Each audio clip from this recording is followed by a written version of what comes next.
భారతదేశంలో మొట్టమొదటి party Congress party 1885లో ఏవో హ్యూమ్ ఏర్పాటు చేసిండు. ఆ తర్వాత కమ్యూనిస్టు పార్టీలు ఏర్పడినాయి. 1921లో సిపిఐ ఏర్పడింది, 1964లో సిపిఎం ఏర్పడింది. అట్లాగే ఇంకొక పెద్ద పార్టీ భారతదేశంలో మనం చూసుకున్నట్లయితే జనతాదళ్ పార్టీ. అంటే ప్రధానమంత్రిగా కూడా 3 సార్లు ఈ పార్టీ తరపున ఉన్నారు దేశ రాజకీయాల్లో. మొరార్జీ దేశాయ్ అనే వ్యక్తి జనతాదళ్ పార్టీకి సంబంధించినటువంటి వ్యక్తి కమ్యూనిస్టుల మద్దతుతోటి దేశ ప్రధానమంత్రిగా కూడా పనిచేసిండు. జాతీయ వ్యాప్తంగా జాతీయ పార్టీగా గుర్తింపు పొందింది ఈ జనతాదళ్ పార్టీ. అది నాడు ముక్కలు ముక్కలుగా వివిధ రాష్ట్రాలలో కొనసాగుతుంది. ఏ రాష్ట్రాలలో ఆ రాష్ట్రానికి విడిపోయి ప్రాంతీయ పార్టీలుగా మారిపోయింది జనతాదళ్. ఒకసారి చూసుకుందాం మనం. బీహార్లో ఉండేటువంటి ఆర్జేడీ లాలూ ప్రసాద్ యాదవ్, అట్లాగే జేడీయూ నితీష్ కుమార్, ఈ 2 పార్టీలు కూడా జనతాదళ్ నుండి విడిపోయినటువంటి పార్టీలే. కర్ణాటకలో ఉండేటువంటి జనతాదళ్ ఎస్ పేరుతో ముఖ్యమంత్రిగా ఉన్నటువంటి దేవగౌడ ఆయన ప్రధానమంత్రిగా ఎన్నిక కాబడ్డాడు. అట్లాగే పంజాబ్లో జనతాదళ్ నుండి ముఖ్యమంత్రి అయినటువంటి ఐకే గుజ్రాల్ ఆయన సీఎం పదవి పూర్తి కాకముందుకే పిఎం ప్రధానమంత్రి పదవిలో కూర్చున్నాడు.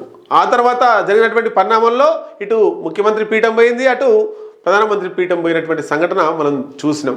ఈ దేవగౌడ ప్రధానమంత్రి కావడానికి, అట్లాగే ఐకే గుజ్రాల్ ప్రధానమంత్రి కావడానికి అప్పుడున్నటువంటి యునైటెడ్ ఫ్రంట్ కారణం. ఆ యునైటెడ్ ఫ్రంట్లో చంద్రబాబు కూడా కీలకంగా మారిండు.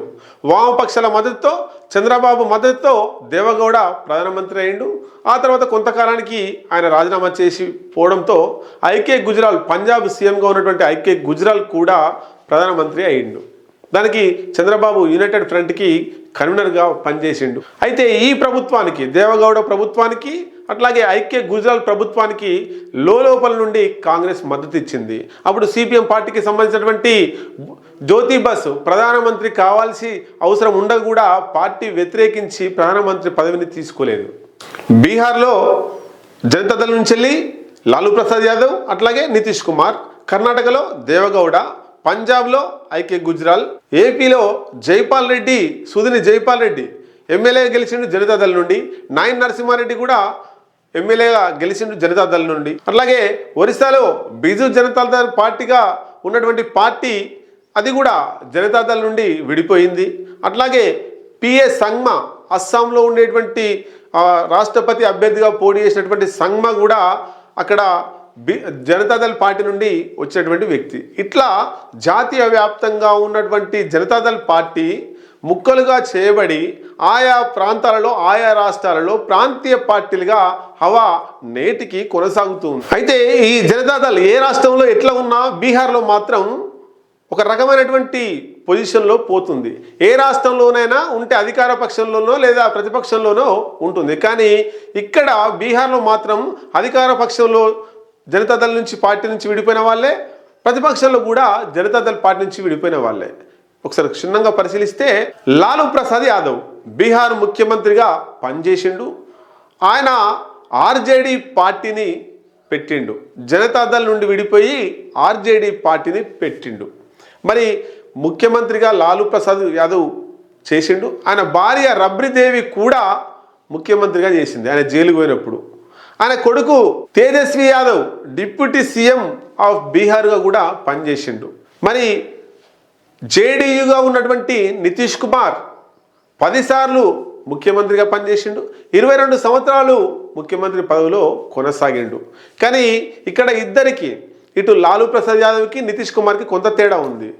ఇక్కడ తన వారసుల్ని ప్రకటించిండు లాలూ ప్రసాద్ యాదవ్, కానీ ఈ నితీష్ కుమార్ తన వారసుల్ని ఇంతవరకు ప్రకటించలేదు. వారసత్వ రాజకీయాలకు దూరంగా ఉన్నాడా లేదా ఇప్పుడే వాళ్ళకు రాజకీయాలు ఎందుకు అనుకున్నాడేమో తెలియదు. కానీ మొన్న అసెంబ్లీ ఎన్నికలు జరిగే వరకు కూడా ఇప్పటికి కూడా అలా రాజకీయ వారసులుగా ఎవరిని ప్రకటించలేదు. ఇప్పుడు అతని మైండ్లో మెదిలింది ఒక విషయం. రిటైర్మెంట్కి దగ్గరికి వచ్చిండు, రాజకీయాలకు దూరం కాబోతున్నాడు.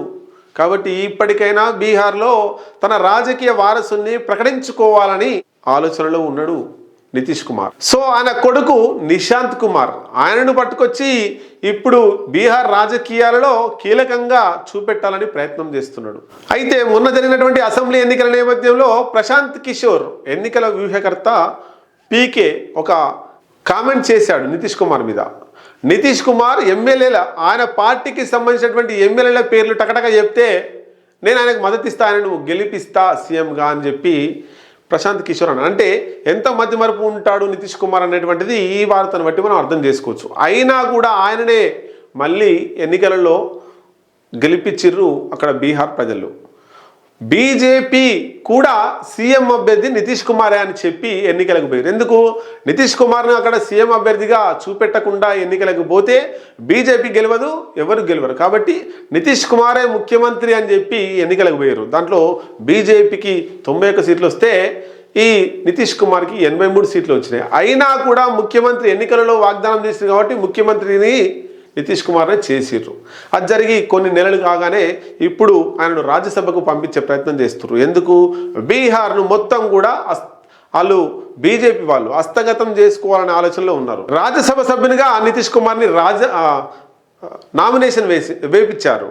నామినేషన్ వేశాడు, ఇక్కడ సీఎం పదవికి రాజీనామా చేయలేదు.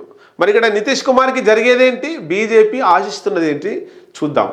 నితీష్ కుమార్ తన రాజకీయ ప్రస్థానం ముగుస్తుంది, తన కొడుకును రాజకీయాల్లోకి తీసుకురావాలనే ఆలోచనలో ఉన్నాడు. ఒకటి. రెండవది, 91 సీట్లు బీజేపీకి వస్తే 83 సీట్లు నితీష్ కుమార్కే వచ్చినాయి, తక్కువ వచ్చినాయి. కాబట్టి బీజేపీ అనుకుంటే నితీష్ కుమార్ ముఖ్యమంత్రి పదవిలో ఉండడు, దేశ రాజకీయాల్లో ఉండడు, ఇటు రాష్ట్ర రాజకీయాల్లో ఉండడు.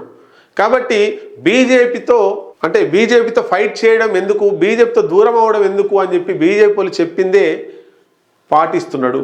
కాబట్టి దేశ రాజకీయాల్లోకి పోవాలనే ఆలోచనలో నితీష్ కుమార్ ఉన్నాడు. బీహార్ పగ్గాలు తన కొడుకు నిశాంత్కు అప్పయ్యపాలనే ఆలోచనలో ఉన్నాడు. మరి బీహార్ పగ్గాలు నితీష్ కుమార్ కొడుకు అయినటువంటి నిశాంత్ కుమార్కి బీజేపీ అప్పజెప్పనిస్తుందా అంటే అప్పజెప్పనిచ్చే పరిస్థితులు లేదు. 91 సీట్లు వచ్చినటువంటి బీజేపీ ముఖ్యమంత్రి అభ్యర్థిగా బీజేపీ క్యాండిడేట్, బీజేపీ ఎమ్మెల్యే ఉండాలని బీజేపీ ఉవ్వులిరుతుంది. బీహార్ను తన కబంధ హస్తాలోకి తీసుకోవాలని బీజేపీ చూస్తుంది. నితీష్ కుమార్ని మెల్లగా అక్కడి నుండి రాజ్యసభ సభ్యుడిగా తీసుకొచ్చి కేంద్ర మంత్రిగా పదవి ఇచ్చి రాబోయే కాలంలో బీజేపీ పక్షాలు కేంద్రంలో గట్టిగా ఉండడానికి ప్రయత్నం చేస్తుంది. కాబట్టి నితీష్ కుమార్ శక్తి సామర్థ్యాలు బీహార్కి ఎంత ఉపయోగపడ్డాయో కేంద్రంలో ఉపయోగపడాలని అనే అంశంతో కేంద్రానికి తీసుకుపోతున్నారు ఒక అంశం. బీహార్లో బీజేపీని బలంగా చేయాలి, నితీష్ కుమార్ని డౌన్ చేయాలనేది రెండో అంశం. మరి నితీష్ కుమార్ కొడుకు నిశాంత్ కుమార్ మొన్నటి వరకు కూడా ఆయనకు జేడీఈలో సభ్యత్వం లేదు, తన తండ్రి పార్టీలో ఇంతవరకు సభ్యత్వం లేదు. అట్లాంటి సభ్యత్వం లేని అతన్ని తీసుకొచ్చి బీహార్కి డిప్యూటీ సీఎం చేస్తారట. మరి వాళ్ళ వల్ల ఉరిగేది బీహార్ ప్రజలకు ఏముంటుందో. రాబోయే రోజులలో బీహార్లో 2 పార్టీలే మిగిలబోతున్నాయా అనేటువంటిది చర్చించుకుంటున్నారు జనం. ఏంటి? ఆర్జేడీ అండ్ బీజేపీ, వీలైతే కాంగ్రెస్, అంతే. ఈ 3 పార్టీలే అక్కడ మిగిలబోతున్నాయి. Lalu Prasad Yadav party RJD, BJP party, అట్లాగే కాంగ్రెస్ పార్టీ, 3 పార్టీలే బీహార్లో ఉంటాయట. మరి జేడీ ఎందుకు ఉండదంటే నితీష్ కుమార్ కేంద్రానికి వెళ్ళిపోతే బీహార్లో పార్టీని బలంగా నడిపించే నాయకుడు ఎవరు లేరు. ఉన్న నాయకులంతా కూడా బీజేపీ వైపు పోయే ప్రమాదం ఉంటుంది. కాబట్టి జేడీయూ పార్టీ బీహార్లో కథమే అని రాజకీయ విశ్లేషకులు మాట్లాడుకుంటున్నారు.